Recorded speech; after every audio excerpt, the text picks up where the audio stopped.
আজকে তোমাদের সাথে শেয়ার করব সৌদি আরবের অথেন্টিক খ্যাপসা রেসিপি। তবে আজকের শেফ কিন্তু আমি না, আজকের শেফ তোমাদের ভাইয়া। উনি যখন সৌদি আরব গিয়েছিলেন তখন সেখানকার এক শেফের কাছ থেকে এই রেসিপিটি শিখেছিলেন। আচ্ছা, খ্যাপসা কিন্তু সব ধরনের মাংস দিয়ে রান্না করা যায়, তবে আজকে আমরা গরুর মাংস দিয়ে রান্না করব। সেজন্য আমরা প্রায় 1 কেজির মতো মাংস নিয়েছি। এখন এই মাংসের মধ্যে দিয়ে দিব 2 চামচের মতো আদা রসুন বাটা, 2টা তেজপাতা ছিঁড়ে দিয়ে দিব 1 চামচ গোলমরিচ গুঁড়া, 1 চামচ জিরা গুঁড়া, 1 চামচ গরম মশলা গুঁড়া, 1 চামচ লবণ, আর দিয়ে দিব গোটা গরম মশলা। এখন সবগুলো উপকরণ খুব ভালো করে মিশিয়ে নিব। এরপর অল্প একটু তেল দিব আর দিয়ে দিব বেশ অনেকখানি পেঁয়াজ।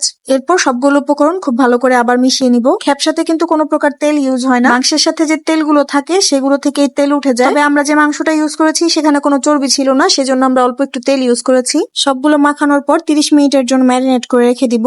এরপর একটা ফ্রাই প্যানে ঢেলে চুলায় বসিয়ে দিব। 4-5 মিনিটের মতো মাংসটাকে রান্না করব। এরপর কয়েক পিস আলু দিয়ে দিব। আলুটা দিয়ে একটু নাড়াচাড়া করে দেন ঢেকে দিব মাংসটা সেদ্ধ হওয়ার জন্য। কিছুক্ষণ পর ঢাকনাটা তুলে একটু নেড়ে চেড়ে এরপর দিয়ে দিব এর মধ্যে 3 কাপের মতো পানি। পানিটা যখন ফুটে উঠবে তখন আগে থেকে ধুয়ে রাখা বাসমতি চাল উপর দিয়ে ছড়িয়ে দিব। এরপর উপর দিয়ে ছড়িয়ে দিব কিছু কিশমিশ, দিয়ে দিব কিছু কাজু বাদাম, আর দিয়ে দিব কয়েকটা আলু বোখরা। এটাকে কিন্তু নাড়াচাড়া করা যাবে না, এভাবেই ঢেকে দিব। চালটা যখন আধা সিদ্ধ হয়ে যাবে তখন ঢাকনা খুলে দিয়ে দিব আরো কিছু কাজু বাদাম, দিয়ে দিব অল্প একটু ঘি, আর দিয়ে দিব কিশমিশ। এরপর এটাকে দম দিয়ে আরো 10 মিনিটের মতো রান্না করব। রান্নাটা যখন কমপ্লিট হয়ে যাবে তখন উপর দিয়ে কিছু বেরেস্তা ছড়িয়ে দিব। এরপর চুলা থেকে নামিয়ে গরম গরম পরিবেশন করব সৌদি আরবের বিখ্যাত খ্যাপসা। ঢাকনাটা খোলার পর এত সুন্দর একটা স্মেল আসছিল কি বলবো। আর এই খ্যাপসাটা খেতে এতটাই মজা হয়েছিল যে আঙুল চাটা বাকি। আর তোমাদের ভাইয়ার হাতের রান্না অসাধারণ। তো দেখলেই তো খ্যাপসা রান্না করা কত সহজ। তো তোমরাও কিন্তু বাসায় ট্রাই করতে পারো অথেন্টিক এই খ্যাপসা রেসিপি। আশা করি তোমাদের অনেক ভালো লাগবে। কোনো নাড়াচাড়া ছাড়াই একদম সুন্দরভাবে সবকিছু সেদ্ধ হয়ে গিয়েছে। মাংসটাও কিরকম সিদ্ধ হয়েছে তোমাদেরকে দেখিয়ে দিচ্ছি,